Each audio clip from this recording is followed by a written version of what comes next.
Hey, it's Ed here. Welcome to another episode of Lessons from My Mentors. This one goes way back in the archives, probably in the 80s. I was in Colorado State University and had found my faith. And a few of us young people, there was a call out in our church. There's about 100 people and a call out for leaders. And so I know, because we talked about this since then, that the pastors, when they invited people over to their house after church one Sunday afternoon for a barbecue, they were expecting older people, maybe my age now or, younger, 30s, 40s, 50s, somewhat mature. And who showed up were a bunch of 19, 20-year-old college sophomores and juniors. And if he tells a story, it's like, okay, well, that's who God brought to me. So that's who I'm going to use. So they invested a lot into us in terms of leadership. I mean, it was between that and the Army that my trajectory just skyrocketed. And so one of the main things that they taught was about giving yourself to others, pouring yourself into others. So I've used that phraseology quite a bit in my writing, and it's really resonated. So I thought I would sort of share a little bit more in depth on that concept because I think it's one of the keys to life.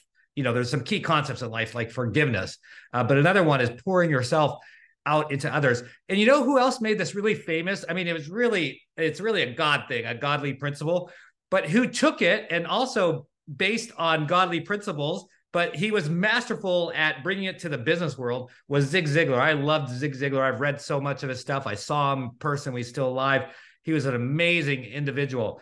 And I'm not going to get it exactly right, but he basically said, you can get whatever you want in life if you help others get what they want. You can get whatever you want in life if you help others get what they want. So don't fixate on yourself and what you want, because that's what most people do, but fixate on others and help them. Does it always work beautifully? No. Do people take advantage of you? Yes. But it's the principle. It's a kingdom principle that really counts. So I'm way into it, and I have been. And yes, I've been burned. But you know what? I've been not burned a lot more times than I've been burned. And if someone wants to burn me and be that way, they'll have to deal with it when the time comes. For me, I forgive, I move on, and it hasn't hurt me.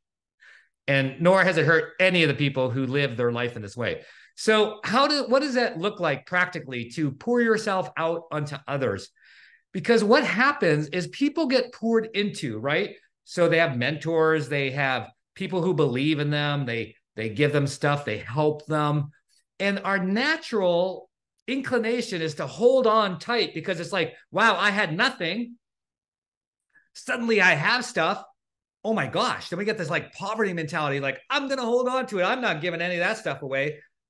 So some of it is this poverty mentality, like I'm afraid I'm not going to get any more and I'm going to hold on for dear life.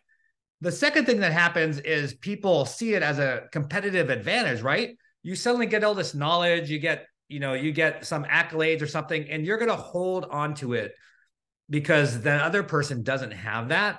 And if you give it to that person, when what the heck, they're going to have it and you're going to have it, and it's no longer a competitive advantage. So I'm going to hold on to it.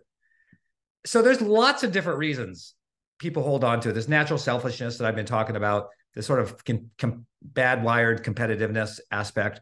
There's other reasons as well. But what I learned and what they were taught me is just keep pouring out, because when you keep pouring out, more gets poured in. It's a weirdest thing, right? You think, oh, I'm not going to get anything more. No, actually, the more you pour out, because here's what happens when you hold on to it. Think about water. I always like to use the imagery of water. And like literally, when I speak this phrase, I'm thinking I in my mind, because this is what they gave me. And I wish, it was back with pre-computer days. So I don't have the image except for in my brain. But it was like this big, huge thing of water just being poured into a person. So they had a person and this big pitcher of water just being poured into, and then that person was pouring it out. And so it's continuously refreshed, new stuff. What happens is people get poured into, you can't pour anything more in. And what happens to water after a while? If you know anything about water, I'm sure everyone can kind of relate. Like a pond that has no fresh water, eventually it dies. It just gets murky, icky. It just dies. It's nasty. And that's what a lot of people become. They didn't intend to become that way. A lot of it's just out of ignorance. They haven't been taught. They didn't have a great mentor, and they hold on to stuff. And don't you ever wonder, like, why someone early in their career was like on fire, doing everything well, sharing, all that kind of stuff. And then over the time of their career, it becomes less so. And they become like unpleasant in some cases. It's because they don't have anything new inside.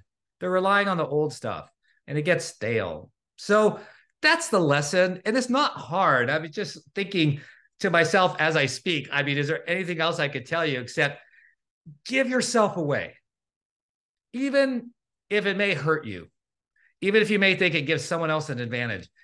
Give yourself away. Give away your ideas because you're going to get new ones. Give away some of your energy, some of your time because you'll get more. Just give it away. It's really that simple. When someone calls you or links in you and says, "Can you give me a few minutes?" I'm not talking about sales here. make a big point about that. When someone calls to ask you for some advice, give them your time because you never know. And I'm sure it's happened where someone's given you time before, but you never know if you need someone else's time in the future. Give yourself, in your society, in your community, in your church, your synagogue, wherever you might go to worship, give yourself, get your family, right? They always say that successful families are ones where everyone's trying to give each other, because a lot of times we become selfish. I do it all the time. I'm like, hey, serve me, serve me, serve me. But if you focus on serving your spouse, your children, you'll be served. So that's the message. Try it. Do a 90-day money back guarantee. See, it's free, so I don't have to give you any money back. Try serve everyone, every opportunity you have. Everyone who asks or doesn't even ask, but you can help them, like put your arm around them and give them some advice. Serve. Pour yourself out and see if you don't get more poured into you. All right. Thank you. Look forward to chatting with you again next week.